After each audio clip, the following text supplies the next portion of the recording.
When you see a list of the best financial advisor companies, your brain immediately assumes these firms offer superior returns that justify their fees. That assumption is dangerous because it ignores a fundamental statistical reality. Fiduciary status guarantees legal ethics, not investment performance. Today, we dismantle this myth and reveal why paying for active management often leaves less money in your pocket than simply buying low-cost index funds over decades. The word fiduciary has become the gold standard badge of trust in personal finance marketing. It sounds like a promise that someone is strictly protecting your wealth above all else, including their own profit margins. But here's what most viewers miss. Being a fiduciary means you must act in my best interest, but it does not legally require me to recommend the lowest cost solution or the strategy with the highest statistical probability of success for your specific situation. This structural misalignment allows high-fee active management to persist as the default recommendation despite overwhelming data suggesting otherwise. When we look at the evidence from researchers like Linen Maya and Forster, a clear pattern emerges regarding these top-tier firms. The research indicates that the best financial advisors frequently underperform broad index funds after costs. This is not a minor statistical quirk. It is the defining characteristic of active management over long-time horizons.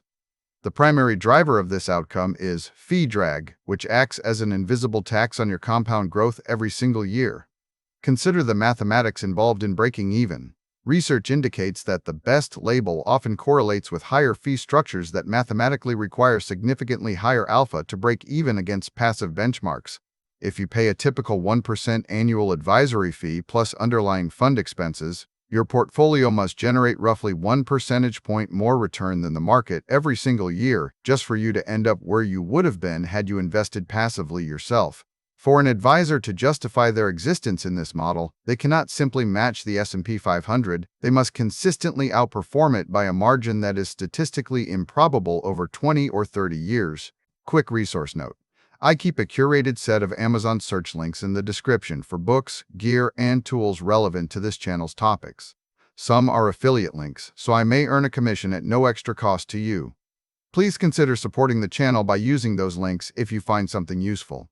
This creates what we call the active manager trap. Investors are drawn to these firms because of reputation and perceived expertise, yet data shows high fees charged by top-tier advisors rarely translate into net alpha that offsets their cost structure against low-cost passive benchmarks. The market is incredibly efficient at pricing and information, meaning it is exceptionally difficult for any human or algorithm to consistently identify mispriced assets large enough to overcome the friction of transaction costs and management fees year after year. We see this disconnect clearly when analyzing performance metrics across decades. Research indicates a significant disconnect between advisor reputation metrics and actual portfolio performance, where top-tier firms frequently charge premium fees for services that do not translate into measurable outperformance over broad market benchmarks. You might be paying double or triple the cost of an index fund for advice that results in identical returns after all expenses are accounted for.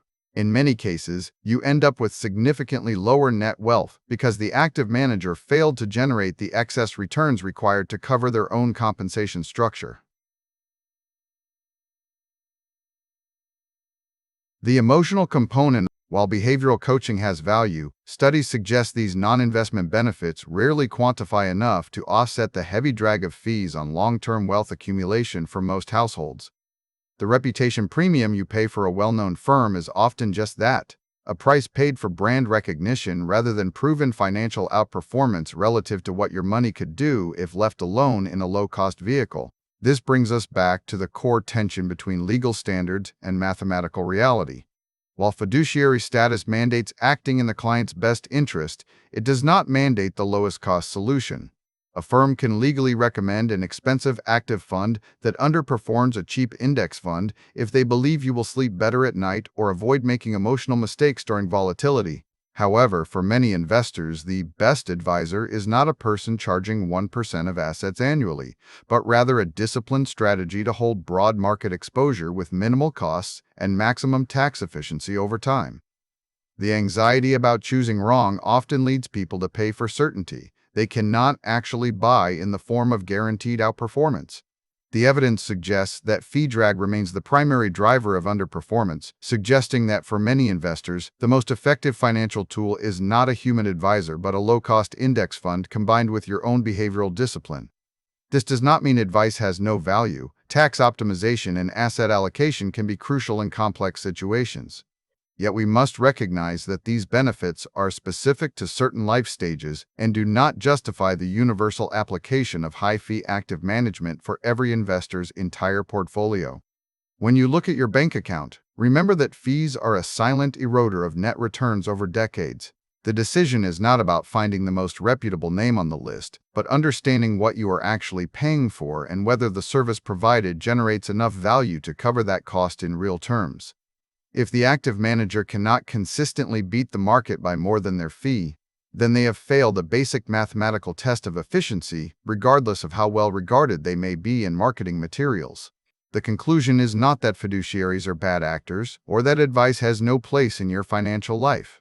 The conclusion is that you must separate legal standards from performance expectations and demand evidence before paying premiums for services that historically struggle to deliver the excess returns needed to justify their costs against simple, low-cost passive strategies. Your money works harder when fees are minimized rather than maximized by brand name recognition alone. Thanks for watching all the way to the end. I am a one-person team working hard to make each video better than the last. Subscribe if you found value. It is the best way to show support. Drop a comment with your biggest takeaway. See you in the next video.